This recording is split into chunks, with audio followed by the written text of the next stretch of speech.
पूर्व क्रिकेटर सचिन तेंदुलकर गुरुवार को विपक्ष के हंगामे के कारण राज्यसभा में अपना पहला भाषण देने से वंचित रह गए थे। सांसद और भारत रत्न सचिन ने आज फेसबुक पर यह भाषण जारी करते हुए देश में खेल और उसके भविष्य को लेकर अपने विचार साझा किए। सचिन ने युवाओं को खेल को करियर बनाने की नसीहत देते हुए कहा, इन दिनों हमारे फिटनेस के सेशन लाइट और खाने पीने के सेशन हैवी होते जा रहे हैं। इस स्थिति को बदलना होगा। सचिन ने कहा कि हमें भारत को स्पोर्ट्स लविंग नेशन के बजाय स्पोर्ट्स प्लेइंग नेशन में बदलना होगा। इसके लिए जरूरी है कि युवा बढ़ चढ़कर खेल में भागीदारी करे। नमस्कार मेरे प्यारे देशवासियों, कल कुछ ऐसे बातें थी जो मैं आप तक पहुंचाना चाहता था। अभी भी वही कोशिश करूंगा। I often wonder what brought me here. Little did I realise that those baby steps in cricket would lead me to great lifetime memories. I always loved playing sport and cricket was my life. My father, Professor Ramesh Tendulkar, was a poet and a writer. He always supported me and encouraged me to be what I wanted to be in life. The greatest gift I got from him was the freedom to play, the right to play. And I would always be grateful to him for that. There are many pressing matters in our country which requires our attention. Economic growth, poverty, food security, healthcare, among many others. Being a sportsman, I'm going to talk on sports, health and fitness of India, for it has a telling impact on our economy. My vision is a healthy and fit India. जब स्वस्थ युवा तब देश में कुछ हुआ.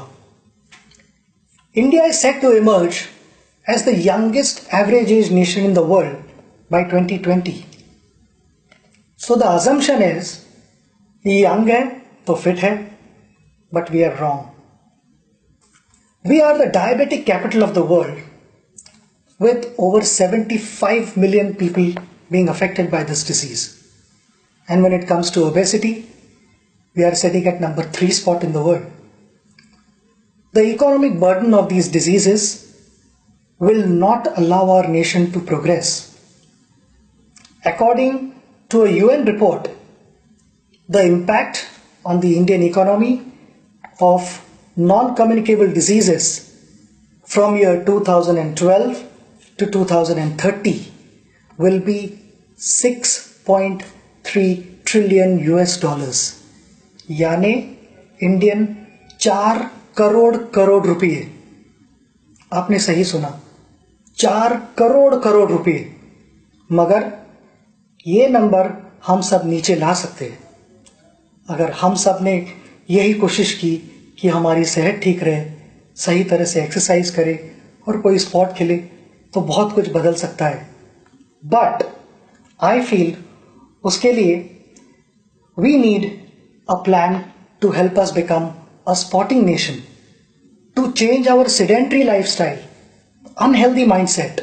हमारे fitness के सेशंस लाइट हो रहे हैं और खाने के सेशंस थोड़े हैवी होते जा रहे हैं। हमें यह आदत बदलनी चाहिए। मुझे लगता है कि इस मोबाइल फोन के ज़माने में हम सब immobile होते जा रहे हैं। Many of us only discuss, but we don't play at all. We need to transform India from a sport-loving nation to a sport-playing nation. Make everyone more active and participative. Inculcate and develop a sporting culture in our country. The northeast of India, which has only 4% population of India, has a vibrant sporting culture. It has produced many sporting heroes, including our boxing icon, Mary Kom. Recently crowned champion weightlifter, Mirabai Chanu, Deepa Karmakar, Baichung Bhutia, Sarita Devi, Sanjita Chanu, and many more. Sport promotes social harmony.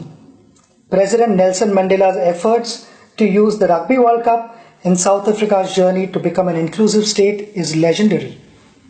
Sport has a unique way of building a nation. It builds character for individuals. And character for individuals means character for India. From being a naughty child to chasing a dream to win the World Cup for India, I became more disciplined and more focused. I had a goal and I started planning for it. But the most important aspect was the execution of those plans. Not always did I succeed. There were occasions where I failed. But sports taught me to get back on my feet again and compete in the fairest possible manner. I fondly recall a few lines shared by my father many years ago. पराभव म्हणजे शेवट नाही. हरून घरात बसणं योग्य नाही. कधीतरी एखादा उत्कृष्ट खेळाडूही शून्यावर बाद होतो. पण त्यानंतरचा संघर्षच उद्याचं सामर्थ्य निर्माण करतो. आयुष्याला एक वेगळी कलाटणी देतो.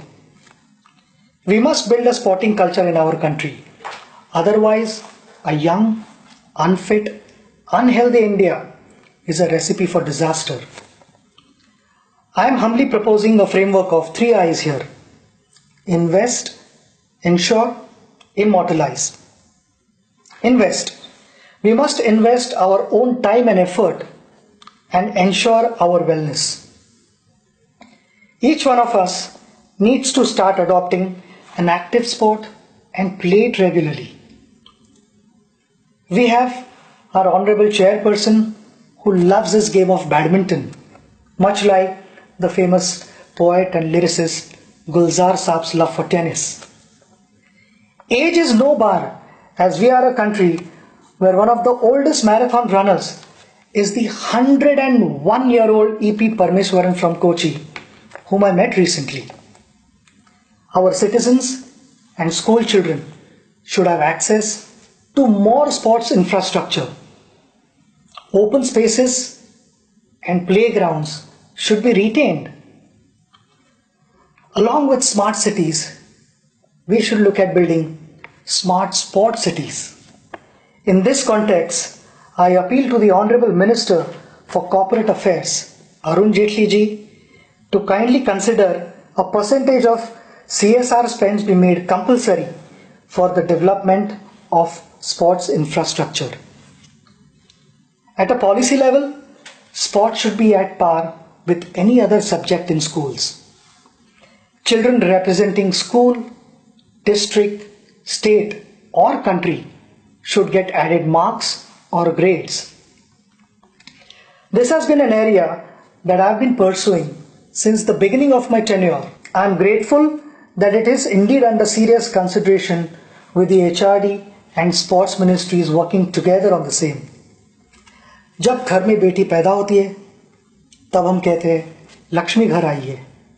उस लक्ष्मी को लक्ष्मी की तरह रखना हमारे हाथ में है.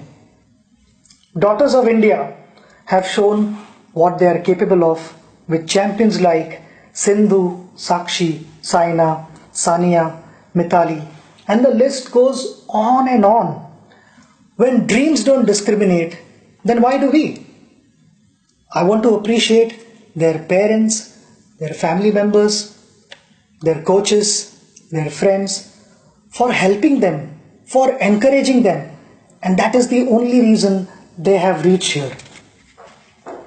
My message to parents is to give equal support and encouragement to their daughters and sons, and they will make them proud. Before the Olympics or a major sporting event, our expectations go skyrocketing. I realize that things are changing for the good and that we have adopted a long-term approach on preparation. Along with early identification of talent, we must also have a dedicated squad guiding our athletes' preparations. And I feel it is extremely important to have a full-time support staff around our athletes, and winning medals should become their target as well. Last year, before the Olympics, one of our wrestlers was traveling to America for better sparring partners and to learn modern methods of wrestling. Could we have got them to India instead and used Digital India to share their training sessions with the rest of our coaches? And I'll back that up with my conversation with our badminton icon Pullela Gopichand, who said there is abundant badminton talent in India, but he was concerned about the coaching standards in our country. Persistence, preparation, and practice will help us achieve our targets. I know there is no glory in practice, but without practice, there is no glory either. In short, financial security is often a challenge when any sports person decides to focus on sports alone as their career. I am sure our colleague and former India hockey captain Dilip Tirki will agree that in most cases the sporting career ends at the early age of 35-40 years. Ironically, it is an age when a professional's career usually takes off or is rather stable. I am also aware that the government through its many institutions employs sports persons and supports them, which we all appreciate. But we have many national, state, district level retired athletes who don't have a proper job. Some of them are probably passing files from one table to another. While ensuring their financial stability, we must also keep their minds engaged. Their skills and passion for sports would be best utilized for coaching our future generation. A case in point is the life of Nauri Mundu, who was a national level hockey player from Jharkhand.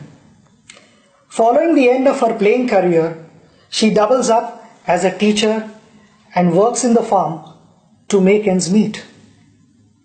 Sita Sahu, a medalist at the Special Olympics in Athens in 2011, is selling golgappas to manage her life. We need to create an organization and engage these athletes to train our school children and identify talent at an early age.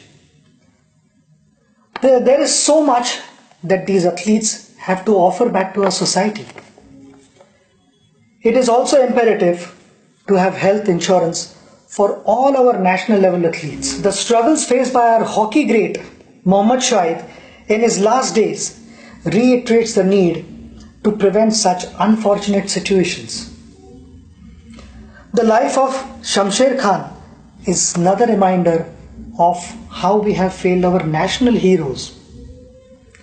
The champion swimmer represented India in the 1956 Melbourne Summer Olympics. He finished 5th place, which continues to be the best Indian finish in the last 6 decades. He developed hearing and heart problems, and due to financial constraints, continued to live with these problems till his death. Our national heroes should be able to live a respectable life. Extending CGHS benefits to them is a step in that direction. I appeal to the Honorable Minister of Health and Family Welfare, JP Nadda ji, to kindly consider my request on this issue, which is in line with the recommendations put forth by the AICS. Gold, silver and bronze have appreciated in value over a period of time. However, sports persons who won gold, silver and bronze medals for India, do we appreciate them enough? Achievements of champion sports persons like Nawab of Pataudi, Prakash Padukone, Karna Malleshwari, Ajit Wadekar, PT Usha are not celebrated anymore. These champions, our heroes, didn't have the best of everything, but they made the best of everything. Today's generation probably doesn't even know what these champions achieved in their time. Along with what's happening around the world of sport, I think it is extremely important that the youngsters learn about our sporting history. All of us have had heroes in life who have inspired us on various occasions. As a proposed sample, we have compiled a book on some of our unforgettable heroes among many others. I sincerely feel the lives of these champions should be part of our curriculum. Sport has the power to change the world. It has the power to inspire. It has the power to unite people in a way that little else does. It speaks to youth in a language they understand. Sport can create hope where once there was only despair, said Nelson Mandela.